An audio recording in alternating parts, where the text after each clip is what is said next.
Hello everyone. आज के इस वीडियो में हम बात करेंगे बीए प्रोग्राम सेमेस्टर सेकंड के लिए जो हमारा एईसी सब्जेक्ट है, हिंदी भाषा संप्रेषण और संचार। इसके मैं आपको मोस्ट इंपॉर्टेंट क्वेश्चन कराऊंगा और ये वन शॉट वीडियो है, यानी कि इस सिंगल वीडियो में आपका जो कंप्लीट सिलेबस है वो करा दिया जाएगा। ठीक है, एक ही वीडियो में सारे इंपॉर्टेंट क्वेश्चन हो जाएंगे और ये क्वेश्चन जरूर देख के जाना ताकि आपके पेपर में आपको इसका फायदा मिलेगा। यही क्वेश्चन आपको आपके पेपर में देखने को मिलेंगे। ठीक है, अब बात करते हैं यहाँ पे पीडीएफ की। तो टेलीग्राम चैनल है हमारा एकलव्य स्नातक 1 के नाम से, आप इसमें जुड़ जाइए। यहाँ पे आपको फ्री में पीडीएफ अवेलेबल हो जाएगी, तो आप इसकी पीडीएफ यहाँ से ले सकते हैं। मेरा नाम सत्येंद्र प्रताप है। अगर आपको कुछ पूछना हो तो आप मुझे इंस्टाग्राम पे मैसेज कर सकते हो, एकलव्य स्टडी पॉइंट ये मेरा यूजर नेम है, इस नाम से आप मुझे सर्च कर सकते हो। ठीक है, सिलेबस देख लीजिए। टोटल यूनिट जो है वो 2 ही है और इसमें जितने भी आपके क्वेश्चन बनते हैं वो सारे के सारे क्वेश्चन मैं यहाँ पे कवर करा दूंगा। तो चलिए स्टार्ट करते हैं वीडियो को। सबसे पहला क्वेश्चन है कि संप्रेषण जो होता है, यानी कि जो कम्युनिकेशन होता है, उसका क्या अर्थ होता है। ठीक है, इसको समझते हैं। देखिए, जब मानव अपने विचारों को, यानी कि जो मनुष्य होता है, जब वो अपने विचारों का आदान प्रदान करता है, ठीक है, अपने विचारों को, अपनी भावनाओं को, ठीक है, अपने मैसेज को, अपने संदेश को दूसरों तक पहुंचाता है, तो ये संप्रेषण कहलाता है। यानी कि दो व्यक्ति हैं, उनके बीच में आपस में एक दूसरे से बात चल रही है, यानी कि बातचीत हो रही है, तो वो क्या हो जाएगा, संप्रेषण हो जाएगा। क्योंकि बातचीत के जरिए क्या हो रहा है, एक दूसरे के पास अपने विचार को वो शेयर कर पा रहे हैं, तो ये संप्रेषण होता है। ठीक है, अब इसको अगर हम बात करें कि संप्रेषण जो शब्द होता है, इस शब्द की उत्पत्ति कैसे हुई है, तो ये आपको समझना है। देखिए, संप्रेषण दो शब्दों से मिलकर बना है, एक है सम और एक है प्रेषण। प्रेषण का मतलब क्या होता है, आगे भेजना या फिर किसी चीज को अग्रसर कर देना, आगे की तरफ पहुंचा देना। और संप्रेषण का मतलब होता है समान रूप से या पूरी तरीके से। ठीक है, तो इन दो शब्दों के जब संयोग होता है तो संयोग से बनता है संप्रेषण, और इसका मतलब बन जाता है कि समान रूप से भेजा गया है। यानी कि कोई बातचीत, ठीक है, कोई विचार, कोई अपना संदेश जब समान रूप से आगे भेज दिया जाता है, सामने वाले व्यक्ति तक भेज दिया जाता है, तो वो संप्रेषण कहलाता है। तो ये इसका शब्द है और इसके शब्द की उत्पत्ति कैसे हुई है ये आप यहाँ पे बता सकते हो। फिर अगर हम अंग्रेजी भाषा में देखें तो संप्रेषण को कम्युनिकेशन कहा जाता है। ठीक है, कम्युनिकेशन जो है ये लैटिन भाषा का शब्द है। लैटिन भाषा का एक शब्द था जिसका नाम था कम्युनिज, यानी कम्युनिज शब्द से ये कम्युनिकेशन निकला है। कम्युनिज का मतलब क्या होता था, टू शेयर, यानी कि किसी वस्तु को शेयर करना, किसी विचार को शेयर करना, या टू ट्रांसमिट या टू एक्सचेंज, यानी कि भागीदारी करना, स्थानांतरण करना या किसी का आदान प्रदान करना। तो यहीं से इसका अर्थ बन जाता है कि अपने भावों को, अपने विचारों को, अपने संदेशों को शेयर करना, यानी किसी दूसरे से शेयर करना। ठीक है, तो कम्युनिकेशन का अर्थ आपको समझ में आ गया। तीनों शब्दों का मतलब जो है वो एक ही है, लेकिन आपको समझना है इस तरीके से। पेपर में आता है तो आपको इसी तरीके से लिखना है जैसे यहाँ पे बता रहा हूँ। अब बात करते हैं संप्रेषण के तत्व की। तो देखिए, संप्रेषण के मेनली 3 तत्व होते हैं। ठीक है, संप्रेषण के लिए 3 चीजें चाहिए। सबसे पहले होना चाहिए एक वक्ता। वक्ता कौन है, जो बोलने वाला है, इसको हम संप्रेषक भी कहते हैं। ठीक है, वक्ता, वक्ता कौन है, जो अपनी बातों को बोल रहा है। दूसरा कौन होता है, श्रोता, यानी ऑडियंस। श्रोता कौन है, जो सुनने वाला है, ठीक है, जो उसकी बातों को सुनेगा। और तीसरा क्या होता है, तीसरा होता है संदेश, यानी कि मैसेज। ठीक है, तीसरा क्या होता है, संदेश। अब मान लो मैं हूं यहाँ पे, मैं और आप, हम दोनों का एग्जांपल ले लेते हैं। मैं आपको क्या कर रहा हूँ, आपको ये सब्जेक्ट पढ़ा रहा हूँ, सब्जेक्ट समझा रहा हूँ, तो मैं क्या हो जाऊंगा, वक्ता हो जाऊंगा। ठीक है, मैं आपको समझा रहा हूँ और आप कौन हो, आप ऑडियंस हो जाओगे, क्योंकि आप मेरी बातों को सुन रहे हो। अब यहाँ पे क्या है, मैं आपको क्या समझा रहा हूँ, क्या मैसेज दे रहा हूँ, मैं आपको एक सब्जेक्ट पढ़ा रहा हूँ। उस सब्जेक्ट का नाम क्या है, ये आपका संप्रेषण वाला सब्जेक्ट है। ठीक है, इसमें जो जो टॉपिक है वो सब मैं आपको बता रहा हूँ। ये क्या हो जाएगा, ये कंटेंट हो जाएगा, यानी कि ये मैसेज हो जाएगा, ये संदेश हो जाएगा, ये विचार हो जाएगा। तो 3 चाहिए होते हैं मेन, लेकिन इन 3 के अलावा और 2 और जोड़ दिए जाते हैं। एक जो दो जोड़ दिया जाता है माध्यम, यानी किस माध्यम से पढ़ाया जा रहा है या कराया जा रहा है, बताया जा रहा है। और दूसरा होता है फीडबैक। अब माध्यम का मतलब क्या है, किस माध्यम से मैं आपको पढ़ा रहा हूँ। तो माध्यम यहाँ पे क्या हो जाएगा, ऑनलाइन पढ़ा रहा हूँ, मैं एक वीडियो बनाकर पढ़ा रहा हूँ। ठीक है, तो ये माध्यम हो जाएगा, जो भी तरीका है मेरा आपको पढ़ाने का, तो ये माध्यम क्या हो गया। ठीक है, ऑनलाइन। और इसके बाद आप कमेंट में मुझे फीडबैक देंगे, यानी कमेंट में आप मुझे बताएंगे कि आपको समझ में आया या आपको समझ में नहीं आया, आपको वीडियो अच्छी लगी या नहीं लगी, इससे आपको फायदा हुआ या नहीं हुआ। ठीक है, आप कमेंट में जो भी लिखेंगे वो मेरे लिए क्या हो जाएगा, फीडबैक हो जाएगा। तो ये मैंने एग्जाम्पल से समझा दिया। यानी कि संप्रेषण के तत्व देखें तो मेनली 3 तरह के होते हैं, लेकिन बाद में उसमें 2 और जोड़ दिए गए, तो टोटल 5 होते हैं जो इसके तत्व माने जाते हैं। सबसे पहले होता है एक वक्ता, जो अपने विचार को, अपनी भावनाओं को, अपने संदेश को दूसरे तक पहुंचाता है। दूसरा व्यक्ति कौन है, जिस तक पहुंचेगा वो श्रोता हो जाता है। और क्या पहुंचाया जा रहा है, विचार पहुंचाया जा रहा है। ठीक है, तीसरी चीज हो जाएगी विचार। फिर उसमें एक माध्यम होता है, बोलकर समझा रहा है, लिखकर समझा रहा है, या ठीक है इशारों में समझा रहा है, वो माध्यम हो जाएगा। और फिर उसके बाद जो जो ग्रहण कर रहा था वो उसके प्रति अपनी प्रतिक्रिया देगा, उसको अच्छा लगा नहीं लगा, समझ आया नहीं आया, ठीक है, वो उसका फीडबैक हो जाएगा। तो ये संप्रेषण के तत्व होते हैं। आई होप आपके समझ में आ गया होगा। अब मैं आपको ये सारे के सारे पॉइंट ना एक एक करके समझाऊंगा, तो आपको और अच्छे से समझ में आएगा। देखिए, सबसे पहले मैंने आपको बताया था 3 मुख्य तत्व होते हैं, इसको समझ लेते हैं। सबसे पहले नंबर पे है संचारक। अब संचारक कौन है, मैंने आपको क्या बताया था, संचारक वह व्यक्ति है जो अपने विचारों को पहुंचा रहा है। ठीक है, यानी कि जो संदेश, जहां से संदेश का उद्भव होता है, वो व्यक्ति या कोई पक्षी हो या कोई वस्तु हो या कोई तत्व हो, वो सब क्या हो जाएंगे, संचारक हो जाएंगे। ठीक है, संदेश क्या होगा, जिस बात को, जिस भावना को, जिस विचार को पहुंचाया जा रहा है। जैसे मान लो मैं यहाँ पे आपको कोई सब्जेक्ट पढ़ा रहा हूँ, तो यहाँ पे विचार क्या कहलाएगा, वो सब्जेक्ट कहलाएगा। ठीक है, तीसरे नंबर पे कौन होता है, आप हो गए, जैसे प्राप्तकर्ता। जो प्राप्त कर रहा है उसको ग्राही भी कहा जाता है, लक्ष्य भी कहा जाता है, उसको श्रोता या ऑडियंस भी कहा जाता है। तो बहुत सिंपल है, आपको समझ में आया। अब वो पांचों समझा देता हूं। देखो, संप्रेषक भी कहते हैं इसको, प्रेषक भी कहते हैं, वक्ता भी कहते हैं, स्रोत भी कहते हैं।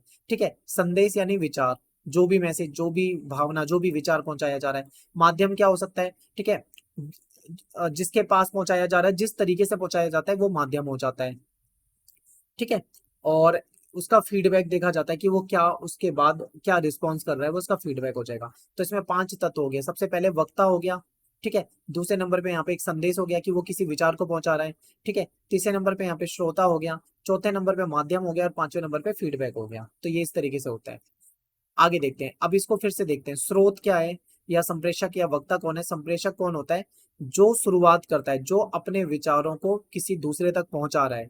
वो कई तरीके से हो सकता है। ठीक है, वो बोलकर, लिखकर, पढ़कर, सुनाकर, किसी भी तरीके से अपने विचारों को पहुंचा सकता है, तो वो वक्ता कहलाएगा, या ठीक है उसको संप्रेषक कहा जाएगा। सेकंड नंबर पे क्या है, आ गया यहाँ पे संदेश आ गया। संदेश किसी भी तरीके का हो सकता है, कोई कोई भी कंटेंट हो, कोई आपको कोई म्यूजिक सुना रहा हो, कोई आपको पढ़ा रहा हो, कोई अपनी बातें बता रहा हो, वो जो भी बता रहा है, अपनी विचार, अपनी भावनाएं शेयर कर रहा है, वो क्या हो जाएगा, आपका संदेश हो जाएगा। फिर तीसरे नंबर पे क्या हो जाएगा, यहाँ पे माध्यम बता दिया गया है। माध्यम क्या होता है, सेतु का काम करता है, यानी दो व्यक्तियों के बीच में संदेश पहुंचाने का जो तरीका है। अगर डायरेक्ट बोलकर कर रहे हैं तो बोलना माध्यम हो जाएगा।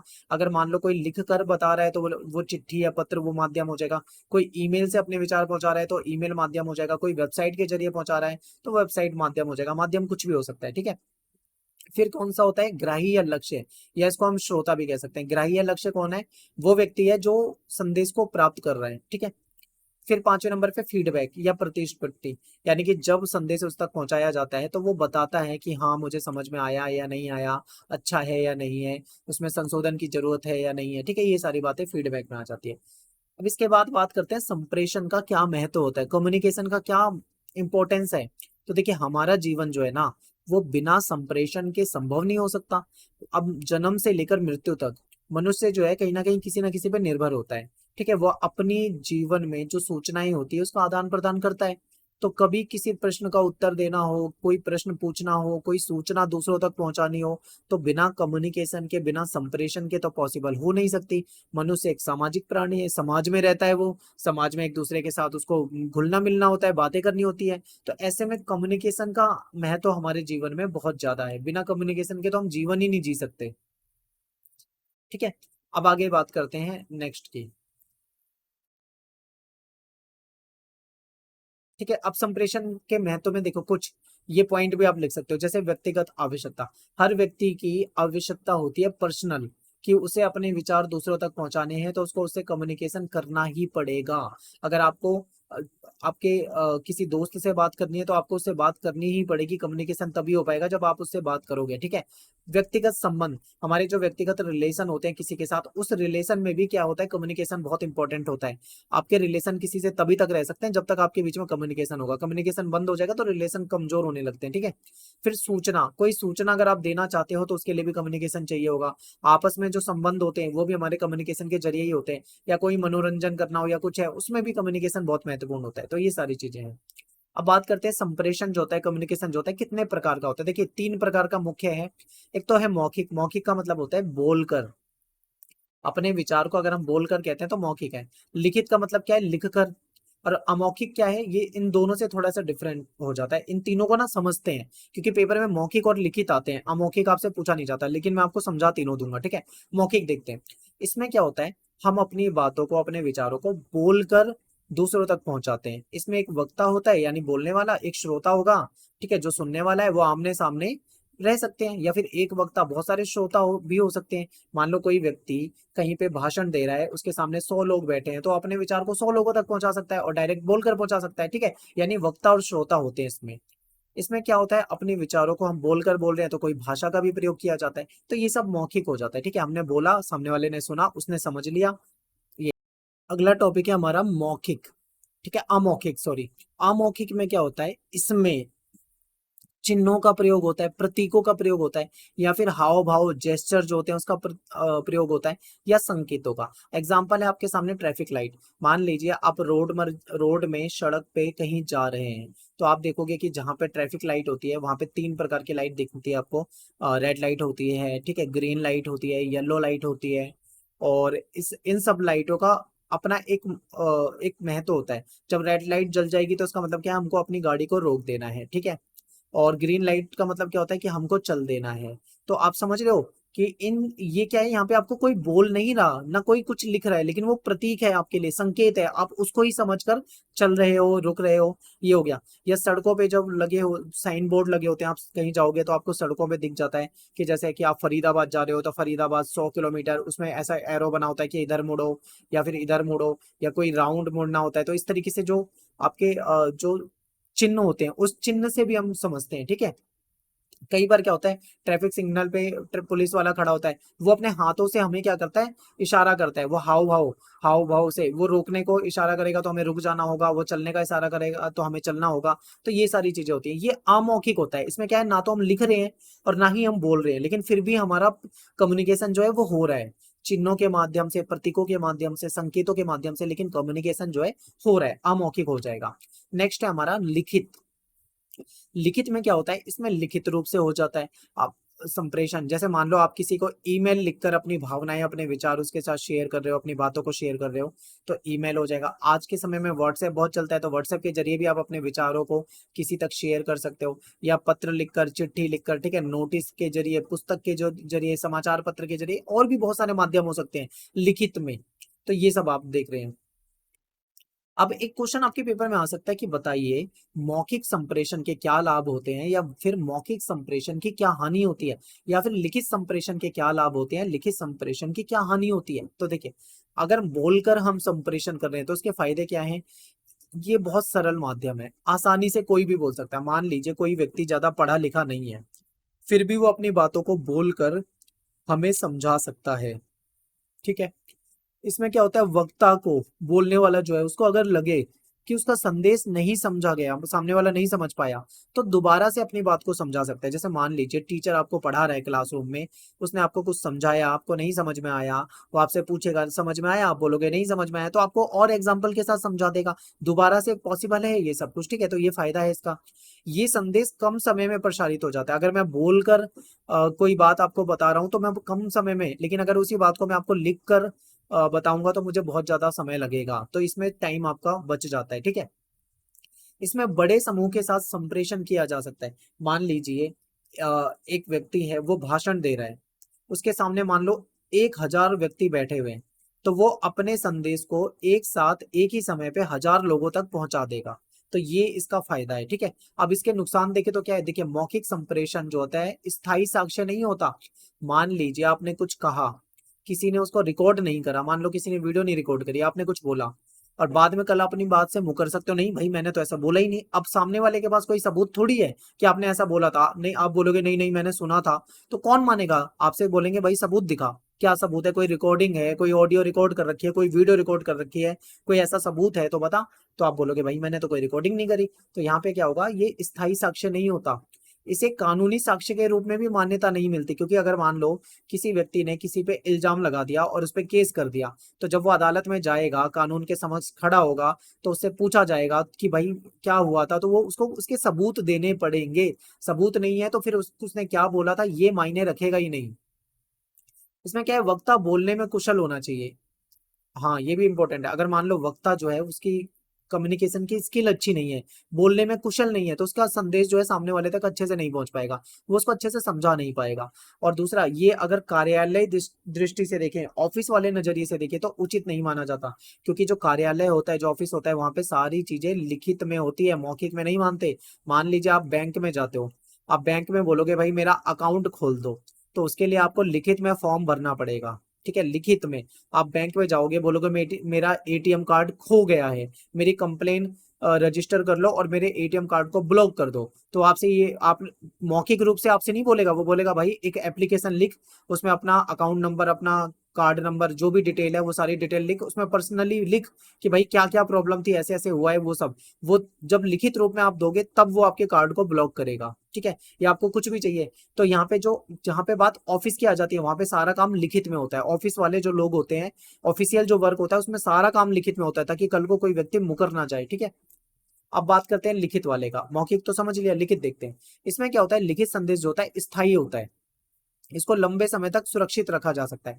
अब कोई मान लो किसी व्यक्ति ने लिखित में कोई कॉन्ट्रैक्ट साइन करा है, तो कल को वो मुकर नहीं सकता। क्यों? क्योंकि उसके सिग्नेचर हो रखे हैं, लिखित में सारे टर्म्स एंड कंडीशन लिखित में होता है। तो कोई कानूनन रूप से भी अगर वो जाएगा, तो उसको उसको कानून के नजर में भी उसको सही नहीं माना जाएगा, अगर लिखित में उसने कोई गलती कर रखी है तो। ठीक है, इसमें स्पष्ट भाषा और मानक शब्दों का इस्तेमाल होता है। यस, जब हम लिखित रूप में लिखते हैं तो भाषा हमारी स्पष्ट होनी चाहिए और शब्द भी हमारे ठीक ठाक होने चाहिए। ठीक है, और इसमें पाठक जो है उसको कभी भी पढ़ सकता है। मान लो कोई चिट्ठी गई, आपने कोई चिट्ठी लिख के किसी को भेजी है, पाठक के पास वो चिट्ठी पहुंच गई, अब उसके पास उस टाइम पे टाइम नहीं है पढ़ने का, तो वो शाम को पढ़ लेगा, रात में पढ़ लेगा, सुबह पढ़ लेगा, दोपहर पढ़ लेगा, शाम पढ़ लेगा, कभी भी पढ़ सकता है वो, तो उसको कभी भी पढ़ा जा सकता है। ये इसके फायदे हैं। लेकिन इसके नुकसान देखते हैं। देखिए नुकसान जो है बहुत सारे हैं, तो नुकसान को थोड़ा डिटेल में देखते हैं।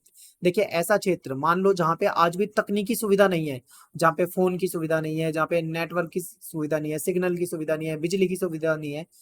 ठीक है, ऐसी जगह पे लिखित जो संप्रेषण होता है वो महंगा होता है। क्योंकि मान लो लिखित में रूप में लिखेगा, फिर वो चिट्ठी को कहीं छोड़ने जाएगा, फिर वो पोस्ट ऑफिस पहुंचेगी, फिर वहां से चलेगी, ऐसे मतलब महंगा पड़ता है ये चीजें, तो समय ज्यादा ले लेगा, सूचना पहुंचने में टाइम लग जाएगी। ठीक है, और काफी तरह की वहां पे समस्याएं आ जाती हैं। फिर क्या है कि लिखित संप्रेषण की जो पहुंच होती है वो शिक्षित लोगों तक होती है, क्योंकि जो पढ़े लिखे लोग हैं वही इसका फायदा उठा सकते हैं। दो व्यक्ति जो पढ़े लिखे हैं, मान लो एक व्यक्ति ए है एक बी है, दोनों ही पढ़े लिखे हैं, तो एक चिट्ठी लिखेगा बी के पास, बी उसको पढ़ेगा। क्यों? क्योंकि दोनों पढ़े लिखे हैं। अब मान लो ए तो पढ़ा लिखा है, उसने लिख के भेज दी, पर बी को तो पढ़नी नहीं आती, अब वो क्या करेगा, वो कोई पढ़ा लिखा आदमी ढूंढेगा, उससे पढ़वाएगा। तो ये सारी चीजें हो जाती है। ठीक है, अशिक्षित लोग जो है इसका उपयोग नहीं कर सकते हैं, वो नहीं कर सकते। लिखित संप्रेषण जो है बहुत औपचारिक और जटिल होता है, ये थोड़ा मुश्किल होता है, आसान नहीं है ये। और इसमें फीडबैक जो है वो तुरंत नहीं मिल पाता है, ये भी एक समस्या है, तो इसकी कुछ हानियां हैं।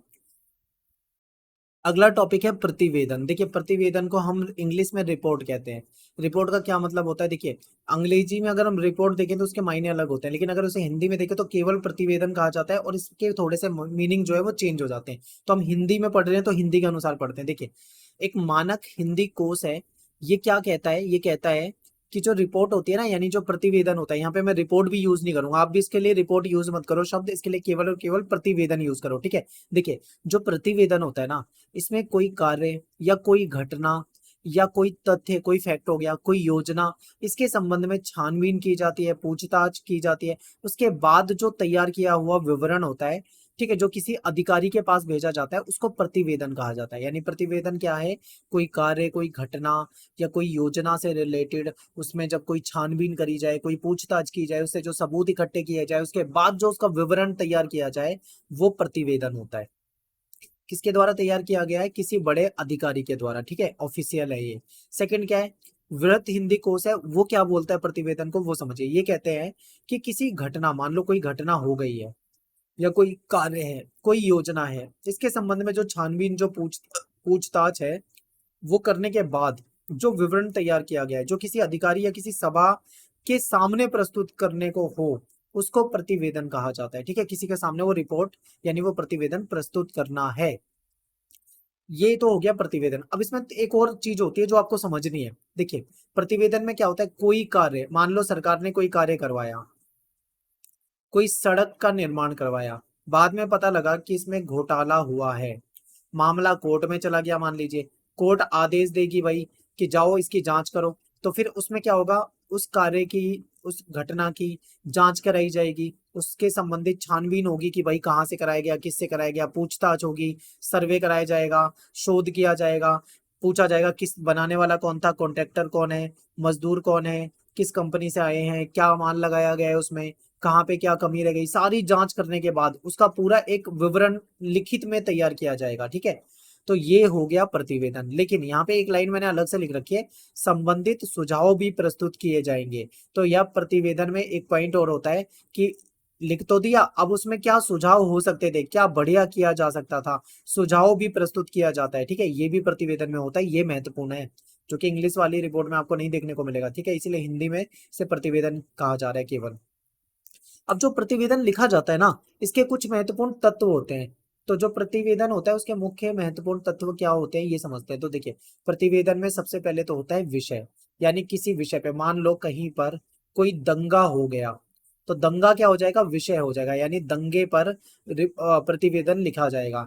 फिर क्या है, प्रतिवेदन के लिए नियुक्त व्यक्ति या समिति। अब क्या है, प्रतिवेदन को लिखने की जिम्मेदारी किसकी होगी, क्या कोई इंडिविजुअल व्यक्ति लिखेगा उसको, या तो किसी व्यक्ति को लिखने को दिया जा सकता है, या फिर मान लो किसी समिति को, समिति में बहुत सारे सदस्य होंगे, वो लिख सकता है। ठीक है, यानी कि मान लीजिए कोर्ट ने आदेश दिया कि दंगा हुआ है, उस पर एक रिपोर्ट प्रस्तुत करो, एक प्रतिवेदन प्रस्तुत करो, तो या तो वो कोई जज वगैरह किसी को जिम्मेदारी दी जा सकती है, इंडिविजुअल को, या फिर कोई समिति को, ज्यादातर ये जिम्मेदारी समिति को दी जाती है। ठीक है, तो देखिए, अब वो समिति तय की जाएगी कि कौन करेगा, फिर उसकी एक समय सीमा निश्चित की जाती है कि भाई 10 दिन में, 15 दिन में, 20 दिन में, 25 दिन में, इतने दिन में तुम इसकी जांच करो, खोजबीन करो, तुम्हें सारी सुविधाएं उपलब्ध कराई जा रही है, और फिर बाद में हमारे सामने एक प्रतिवेदन दो। फिर इसमें जानकारी इकट्ठा करेगा भाई, वो व्यक्ति जाएगा, देखेगा, पुलिस से पूछेगा, गवाहों से पूछेगा, चश्मदीद गवाहों से पूछेगा, जहां पे दंगा हुआ था उससे पूछेगा, जो पीड़ित व्यक्ति हैं उससे पूछेगा, यानी सब जगह से वो तथ्य इकट्ठा करेगा, सबूत इकट्ठा करेगा, फैक्ट इकट्ठा करेगा, और फिर लिखित रूप देगा। ठीक है, उसको लिखना भी संक्षिप्त में, ये नहीं कि बहुत ज्यादा डिटेल में लिखना है, उसको थोड़ा इस तरीके से लिखना है ताकि वो कम शब्दों में सीधी सीधी बात हो जाए, उसमें फालतू की बातें नहीं लिखनी होती।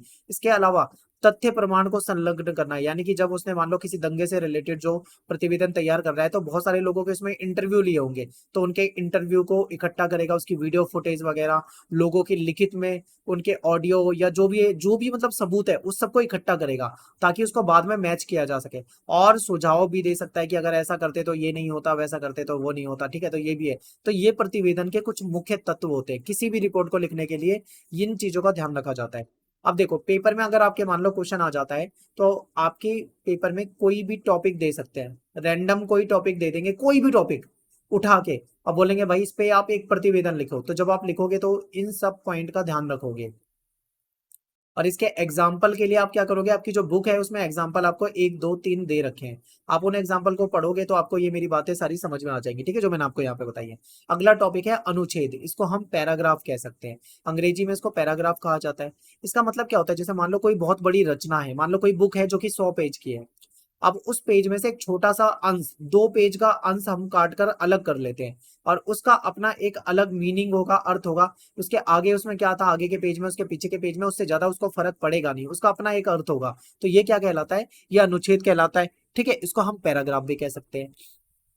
अब देखो, इसका शाब्दिक अर्थ है कट जाने पर भी अलग या नष्ट ना होना। यानी मान लो 100 पेज की एक बुक थी, उसमें कोई बात थी, कोई कहानी थी, उसमें से हमने क्या करा, 2 पेज निकाल लिए बीच के। अब उस 2 पेज के निकाले जाने से भी ये 2 पेज जो है नष्ट नहीं हो रहे, यानी कि उसको पढ़ा जा रहा है तो उसका एक अपना मीनिंग निकल रहा है, अपना अर्थ निकल रहा है। तो ये हो जाएगा आपका अनुच्छेद। ये मुख्य रूप से किसी साहित्यिक रचना या फिर कोई पुस्तक या फिर कोई टॉपिक है, उसके अंतर्गत विशिष्ट अंश हो सकता है। मान लो कोई बहुत बड़ी साहित्यिक रचना है या कोई पुस्तक है या उसके अंदर कोई टॉपिक है, उसके अंदर का कोई छोटा सा हिस्सा हो सकता है जिसमें किसी एक विषय पर, ठीक है, या किसी एक अंश पर विवेचना लिखी हो, किसी एक छोटे से मुद्दे पे लिख रखा हो। लेखक किसी लेख या निबंध में जो ज्यादा, जो खासकर मान लो लेखक कोई लेख लिख रहा है, कोई निबंध लिख रहा है, अब वो निबंध जो है वो बहुत बड़ा है, मान लो वो रचना बहुत बड़ी है, तो अब वो उस लंबी रचना को कुछ छोटे छोटे विभागों में कन्वर्ट कर देगा। मान लो मैं एक निबंध लिख रहा हूँ जो कि 5 पेज का है, अब उसमें बहुत सारी बातें लिख रहा हूँ मैं निबंध पे, तो मैं क्या करूंगा, उसको छोटे छोटे पार्ट में, यानी एक एक पेज में ऐसे करके मैं उसको तोड़ दूंगा। हर पेज का अपना एक महत्व होगा, ठीक है। इस तरीके से उसको विभाजित कर दिया जाता है। और ऐसे विषय के स्पष्ट विवेचन के लिए ऐसा किया जाता है। ऐसा क्यों किया जाता है? ताकि एक एक टॉपिक को अच्छे तरीके से समझाया जा सके। और इस विभाजन के समय ये ध्यान रखा जाता है कि विशिष्ट विभाग में कोई एक विशिष्ट भाव या कोई विचार या कोई बात पूर्णतः या अंशतः स्पष्ट हो जाए, ठीक है। यानी कि अब मैंने उस मान लो 5 पेज के निबंध को मैंने पांच 5 अलग अलग पेज में कर दिया था, यानी 5 टुकड़ों में डिवाइड कर दिया था। अब यहाँ पे क्या है, हर एक टुकड़े में एक विशिष्ट भाव या विचार होगा जो या तो पूरा हो सकता है या अंशतः हो सकता है, लेकिन वो स्पष्ट होगा, क्लियर होगा, ठीक है। इसको क्या कहा जाता है? इसको अनुच्छेद कहा जाता है। अब देखो, इस विभाग में अनुच्छेद अपने पूर्ववर्ती और परवर्ती अनुच्छेदों से जुड़ा होने पर भाव विचार आदि से दृष्टि से एक सीमा तक पूर्ण हो जाता है। अब देखिए, मान लो 100 पेज की कोई किताब थी, उसमें से मैंने आपको 2 पेज निकाल के दे दिए। अब उसके पूर्ववर्ती, ठीक है, मान लो 100 पेज की है, पेज नंबर मैंने 75 और 76 पेज फाड़ लिया और आपको पकड़ा दिया। तो जो उससे पहले के पेज है 74, 73, 72, 71, यानी 1 से लेकर 74 तक जो पेज थे, और इसके बाद 77 से लेकर 100 तक के जो पेज हैं, इनके बीच में से मैंने 2 पेज निकाले हैं, ठीक है। और अब इसमें जो भाव हैं, जो विचार है, वो कहीं ना कहीं अपने आप में पूर्ण होते हैं। अनुच्छेद का यही तो फायदा होता है कि इससे कोई खास फर्क पड़ेगा नहीं, यानी कि इसका अपना एक मीनिंग होगा और आपको आराम से समझ में आएगा। ये अनुच्छेद होता है। ऐसा नहीं है कि अगर आपको ये 2 पेज निकाल लिए तो आपको समझ में ही नहीं आएगा। आपने ये 74 के बाद अगर आप 77 भी पढ़ लोगे तो आपको समझ में सारी चीजें आएंगी, क्योंकि हर एक पेज का अपना एक महत्व है, अपने आप में कहीं ना कहीं वो पूरा है। अब बात करते हैं अनुच्छेद लेखन का जो महत्व होता है वो क्या होता है। तो देखिए, अनुच्छेद का जो शाब्दिक अर्थ होता है, इसके अगर आधार पे हम देखें तो ये किसी रचना का अंश होना अनिवार्य है, यानी किसी बड़ी रचना का एक छोटा सा अंश होना अनिवार्य होता है। लेकिन, अब यहाँ पे मैं लेकिन लिख रहा हूं, परंतु लिख रहा हूं, इसका मतलब क्या है, आजकल हम देखें तो स्वतंत्र रूप से अनुच्छेद लेखन का अभ्यास कराया जा रहा है, यानी कि स्वतंत्र रूप से एक पर्टिकुलर अनुच्छेद ही लिखवाया जा रहा है कि आप पूरा एक अनुच्छेद ही लिख दो, बड़ी रचना लिखने की जरूरत ही नहीं है।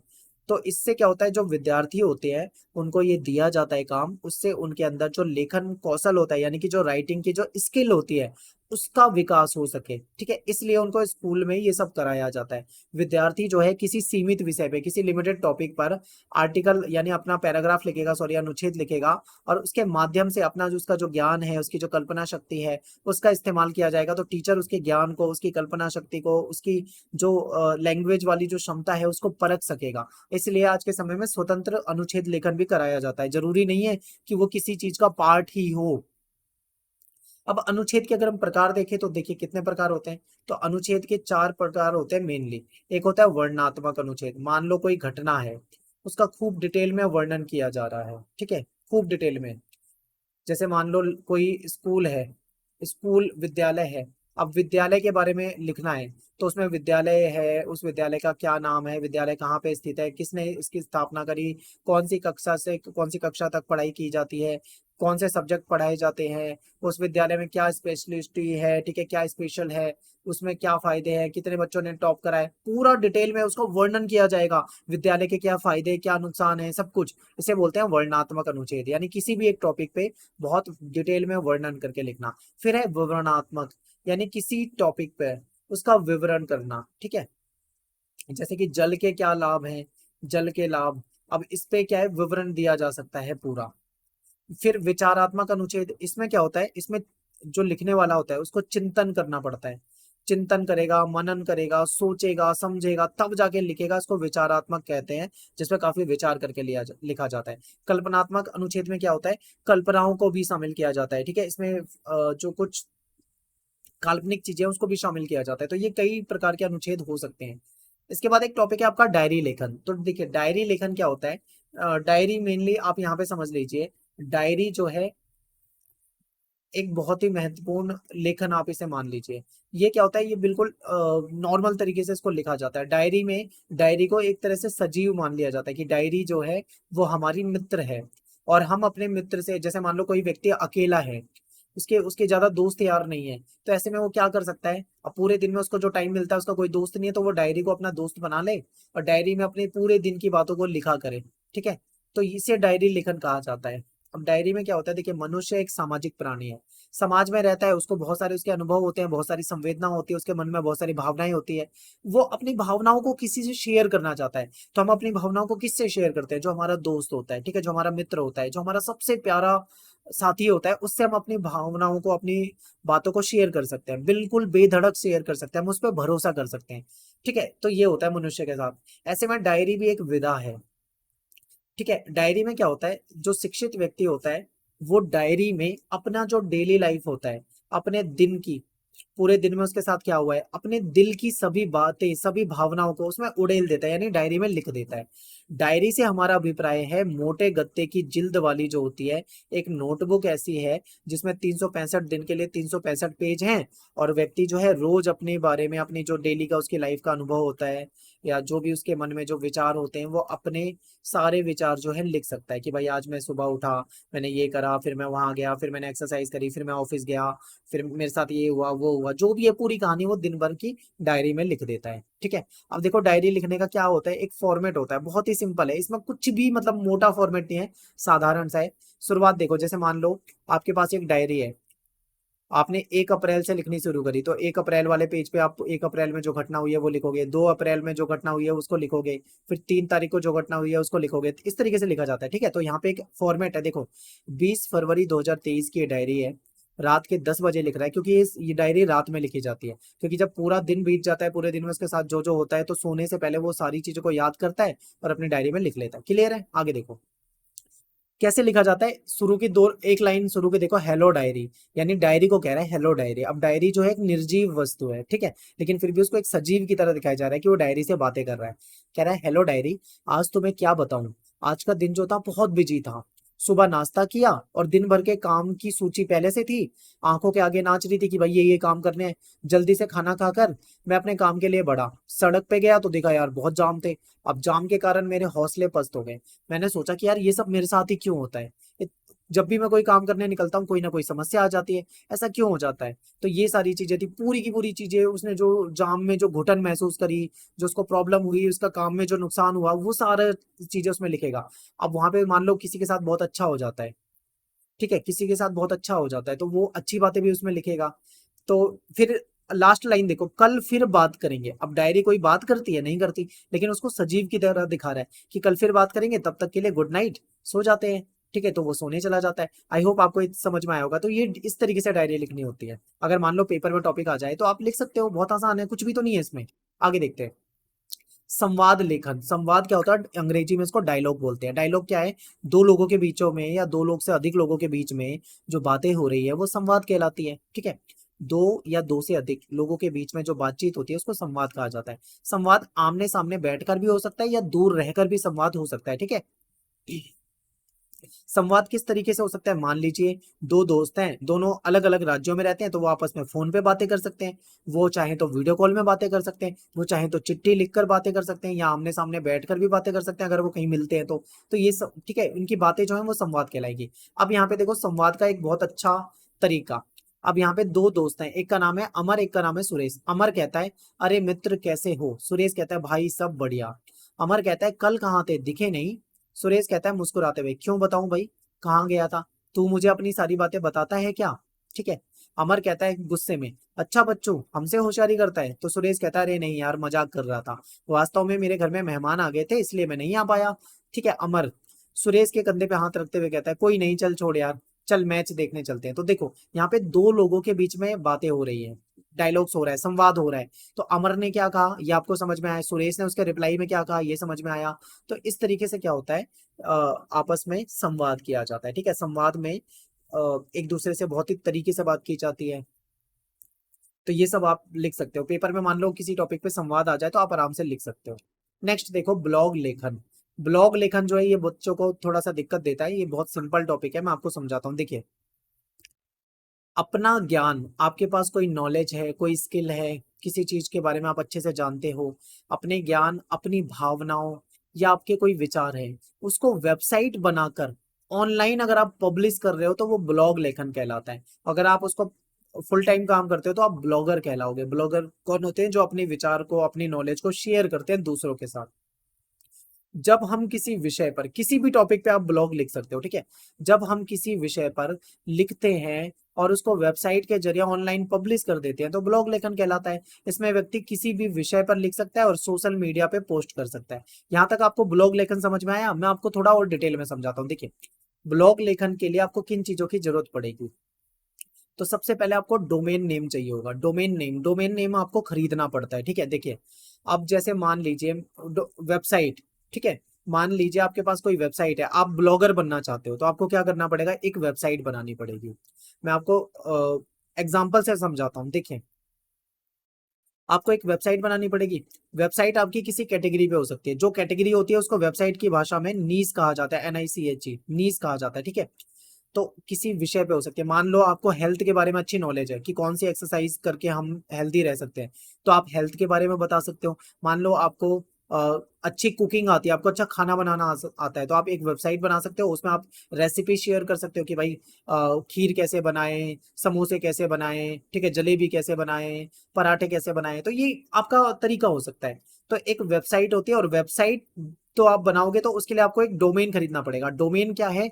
डोमेन आपकी वेबसाइट का नाम होता है। जैसे कि मैं आपको बोलता हूँ भाई आप मुझे कॉल करो, मेरा ये नंबर है 99999999, इस तरीके से मैंने आपको बताया। मान लो ये मेरा मोबाइल नंबर है, तो आप मुझे मेरे नंबर पे कॉल करोगे, यानी ये नंबर जो है मेरी पहचान बन गया। इसी तरीके से आपकी जो वेबसाइट बनेगी तो एक डोमेन खरीदना पड़ेगा। डोमेन आप किसी नाम से खरीद सकते हो। जैसे मान लो हमारा चैनल है एकलव्य स्नातक, तो मैं अपनी वेबसाइट बनाऊंगा। आप गूगल पे सर्च करना, हमारी वेबसाइट है eklavyaSnatak.com के नाम से, ठीक है। eklavyaSnatak.com ये होता है डोमेन। अब ये .com भी हो सकता है, .in भी ले सकते हो, .net भी ले सकते हो, .org भी ले सकते हो, .xyz भी ले सकते हो। बहुत तरह के डोमेन आते हैं, आपको जो नाम पसंद हो आप ले सकते हो। अब मान लो आपका नाम है सुरेश, तो आप सर्च करोगे suresh.com, आप जाओगे इसको खरीदने, गूगल पे जाके आप GoDaddy वगैरह पे कहीं पे खरीदोगे डोमेन। अगर आपको ये अवेलेबल होगा, पहले से किसी ने नहीं ले रखा होगा, अगर अवेलेबल है तो आप इसको खरीद लोगे और फिर आपकी वेबसाइट इसी नाम से हो जाएगी, suresh.com। तो जब आप किसी को बताओगे कि भाई मैं अपनी, मेरी एक वेबसाइट है और मैं उस पर लिखता हूँ, तो आपको अपनी वेबसाइट का डोमेन बताना पड़ेगा। डोमेन क्या है? आपकी वेबसाइट का नाम। समझ में आ गया? अब ये तो आपकी वेबसाइट का डोमेन हो गया। मान लो आपने suresh.com खरीदा है, तो आपका जो दोस्त है वो गूगल पे जाएगा, suresh.com लिखेगा, ठीक है, या www.suresh.com ये सर्च करेगा। जैसे ही वो सर्च करेगा तो आपकी वेबसाइट खुल जाएगी। अब आपकी वेबसाइट जो खुलेगी, ठीक है, जिस जिस तरीके की आपकी वेबसाइट की डिजाइन होगी वो आपकी वेबसाइट की थीम कहलाएगी, है ना। हर वेबसाइट की अपनी एक डिजाइन होती है, वो वेबसाइट की थीम कहलाती है। और होस्टिंग, होस्टिंग क्या होती है? आप जो वेबसाइट बनाते हो, बनवाते हो, उसको किसी उसको एक स्पेस चाहिए होता है ऑनलाइन जगत में, उसको होस्टिंग कहते हैं। होस्टिंग आपको खरीदनी पड़ती है, ठीक है। होस्टिंग के प्लान होते हैं, और कुछ प्लगइन होते हैं जो आपकी सहायता करते हैं ब्लॉग लिखने में, और कुछ ऑनलाइन टूल्स होते हैं जिसकी आपको जरूरत पड़ती है। तो यहाँ पे आपको समझ में आ गया ब्लॉगिंग क्या है। ब्लॉगिंग का मतलब क्या है? अपने विचारों को लिखना, ऑनलाइन पहुंचाना, ठीक है। ये आपका क्या है? ब्लॉगिंग कहलाता है। अब देखो, अब वेबसाइट की थीम क्या होती है? वेबसाइट की थीम का मतलब होता है वेबसाइट की डिजाइन। जैसे एग्जांपल, ये एक वेबसाइट की डिजाइन है।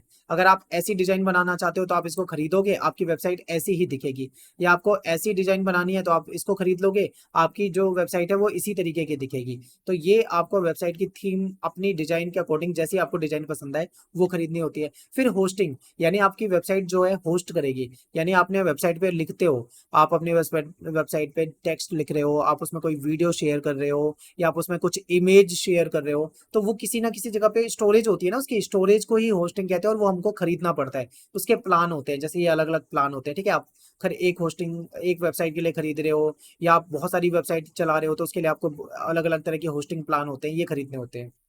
प्लगइन क्या होते हैं? अब आपकी वेबसाइट है, जैसे मान लो आपको वेबसाइट में कुछ प्लगइन चाहिए जो आपके काम को आसान बनाते हैं। जैसे आप अपनी वेबसाइट में कुछ MCQ क्वेश्चन कराना चाहते हो, ठीक है। तो एमसीक्यू का प्लगइन आता है, आप प्लगइन को डाउनलोड करके अपनी वेबसाइट पे इंस्टॉल कर लो, तो आपके पास एमसीक्यू का ऑप्शन आ जाएगा। फिर आप वहां पे एक क्वेश्चन पूछ के उसके 4 ऑप्शन एबीसीडी कर दिए दे सकते हो। कोई बच्चा और आपका दोस्त जो भी है वो पढ़ेगा तो उसमें एबीसीडी पे क्लिक करके अपने आंसर दे सकता है। तो ये कुछ प्लगइन होते हैं। प्लगइन बहुत तरह के होते हैं। हर आप कुछ भी वेबसाइट पे काम करना चाहते हो सभी चीजों के प्लगइन अवेलेबल है। टूल्स क्या होते हैं, ऑनलाइन काम कर रहे हो, ब्लॉगिंग कर रहे हो, तो आपको बहुत सारे टूल्स की जरूरत पड़ती है, बहुत सारे, चाहे वो टाइपिंग का टूल्स हो गया या आपका फॉन्ट का टूल्स हो गया, ठीक है, या कलर करना हो गया, या कुछ भी हो गया, इमेज को ट्रिम करने का, इमेज के साइज को बढ़ाने का, ये टूल की जरूरत पड़ती है। तो ये होता है ब्लॉगिंग। ब्लॉग कितने प्रकार के होते हैं? ब्लॉग देखिए कई प्रकार के होते हैं। निजी ब्लॉग हो सकता है, ग्रुप ब्लॉग हो सकता है, नीश ब्लॉग, नीश मतलब कोई, नीश का मतलब होता है टॉपिक, किसी भी टॉपिक पे, या फिर मल्टी नीश, ऐसा भी ब्लॉग हो सकता है। जैसे मान लो एक ही व्यक्ति है, उसकी एक ही वेबसाइट है, उसमें वो हेल्थ का कॉलम भी दे रखा है और उसने ब्लॉग का कॉलम भी दे सकता है, ठीक है, उसमें न्यूज भी वही वेबसाइट पे दे रहा है, उसी में वो म्यूजिक के भी दे रहा है जानकारी, तो वो मल्टी नीश ब्लॉग हो जाएगा, यानी एक ही वेबसाइट के अंदर कई तरह की चीजें करा रहा है। ठीक है। फिर माइक्रो नीश हो गया, छोटे छोटे विषय पे, कॉर्पोरेट हो गया, एफिलेट हो गया, ब्लॉग हो गया, मीडिया ब्लॉग हो गया, इस तरीके से। तो ये वेबसाइट होती है। वेबसाइट की जरूरत किसको पड़ती है? या जो ब्लॉगर होते हैं उसको जरूरत पड़ती है, या फिर जो हमारी तरह होते हैं, जैसे कि मान लो हमारा चैनल है, तो हमें अपनी कुछ बातें, अपनी चीजें वेबसाइट के जरिए प्रोवाइड करानी है, तो हम क्या करेंगे, एक वेबसाइट बनवाएंगे अपनी और आपको उसका लिंक दे देंगे कि भाई ये हमारी वेबसाइट है, यहाँ जाओ, यहाँ पे वीडियो मिल जाएगी, यहाँ पे नोट्स मिल जाएंगे, ये मिल जाएंगे, वो मिल जाएंगे, ठीक है, कुछ भी हो जाएगा। तो ये हो जाएगा आपका ब्लॉगिंग। लास्ट टॉपिक है आपका संपादकीय। संपादकीय क्या होता है? देखिए अखबार का, जो किसी अखबार का, किसी मैगजीन का जो हेड होता है, ठीक है, उसका जो मुखिया होता है वो उसका संपादक कहलाता है। और संपादक जो होता है वो अपने न्यूज़पेपर में, अपनी मैगजीन में एक पेज पे अलग से जो समसामयिक विषय होते हैं, जो करंट अफेयर के मुद्दे होते हैं, उसके बारे में लिखता है, वो उसका संपादकीय कहलाता है। ठीक है। लेखक मुख्य संपादक के साथ साथ, देखिए अब संपादकीय कौन है? वैसे तो संपादकीय को लिखने वाला संपादक होता है, लेकिन कभी कभी ऐसा भी हो सकता है कि संपादक अपने सहायक से या उप संपादक से या समाचार संपादक से, किसी दूसरे से भी लिखवा सकता है। संपादक किसी पत्र या पत्रिका का या किसी न्यूज़पेपर का मुखिया होता है, हेड होता है। ठीक है। उस पत्र या पत्रिका में छपने वाले जो सामग्री है उसका वही जिम्मेदार होता है और उन विषयों पे वो लिखता है, तो वो संपादकीय होता है। संपादकीय जो है वो मेनली किसी न्यूज़पेपर में बीच में एक पेज होता है जिसमें संपादकीय लिखा होता है, उसमें उसका लिखने वाले का नाम होगा और एक हेडिंग होगी, हेडलाइन होगी, और उसके विचार उसमें लिखे होंगे। ठीक है। इसमें अलग अलग तरह की समस्याओं को लिखा जा सकता है, उसका विश्लेषण किया जा सकता है, उसको समस्या को प्रस्तुत किया जा सकता है, उस पर कमेंट्स की जा सकती है। और ये संपादकीय जो होता है इसमें संपादक के खुद के विचार होते हैं। ये याद रखना, संपादक के जो किसी टॉपिक के प्रति विचार हैं वो उसके अकॉर्डिंग उसमें लिख रहा है। इसमें क्या है, किसी समस्या पे भी लिख सकता है। समाचार पत्र की जो नीति है, जो विचारधारा है, वो कहीं ना कहीं पाठकों तक इससे पहुंच जाती है, क्योंकि इससे कहीं ना कहीं समाचार पत्र का जो मेन संपादक है उसके विचार लोगों तक पहुंचते हैं। समाचारों को पढ़ने के बाद जो पाठक होते हैं वो अपने इंटरेस्ट के अनुसार इन स्तंभों को, ये जो संपादकीय होते हैं, इसको पढ़ा करते हैं। जो गंभीर पाठक होते हैं, जो सीरियस होते हैं, वो सबसे पहले न्यूज़पेपर में संपादकीय को ही पढ़ते हैं। ठीक है। अब संपाद जो संपादकीय होता है इसका कैसा स्वरूप होना चाहिए? तो ये 500 से 1000 वर्ड में लिखना चाहिए और संपादक के द्वारा खुद लिखा जाता है, किसी समस्या, किसी घटना पे लिखा जाता है, इसमें जो फैक्ट होते हैं उसका विश्लेषण किया जाता है। ठीक है। इसके कितने प्रकार होते हैं? तो बहुत सारे प्रकार हो सकते हैं, जैसे विविध संपादकीय, अलग अलग मुद्दों पे, व्याख्यात्मक संपादकीय, ठीक है, आंदोलनात्मक संपादकीय, आलोचनात्मक संपादकीय, पक्ष प्रवर्तक, इस तरीके के संपादकीय जो होते हैं वो लिखे जा सकते हैं। अब इसके क्या गुण होते हैं? तो इसमें क्या होता है, जो समसामयिक विषय होते हैं, जो घटना उस समय में चल रही होती है उसके बारे में लिखा जाता है, इसको निष्पक्ष होकर लिखा जाता है, इसकी विश्वसनीयता जो होती है उसको ध्यान में रखा जाता है, रोचक और सुझाव देने वाला होना चाहिए, पक्षपात से परे हो, किसी तरह का पक्षपात नहीं होना चाहिए, बिल्कुल स्वतंत्र होकर निष्पक्ष होकर इसको लिखना चाहिए। ठीक है। तो ये इसके कुछ गुण होते हैं। तो यहाँ पे अपनी वीडियो जो है खत्म हो जाती है और पूरे सिलेबस में से जो क्वेश्चन बनते हैं वो सारे करा दिए। इसके बाहर क्वेश्चन नहीं आएंगे, इन्हीं में से क्वेश्चन आएंगे। अब ये जो संपादकीय वगैरह है इसके एग्जाम्पल आपकी बुक में दे रखे हैं, यहाँ से आपने वीडियो में समझ लिया। अब इसके एक एग्जाम्पल को बस पढ़ लेना, क्योंकि पेपर में जो क्वेश्चन आएगा वो रैंडम पूछा जाएगा, लिखने वाला कोई क्वेश्चन आएगा तो रैंडम कुछ भी पूछ सकते हैं आपसे। ठीक है।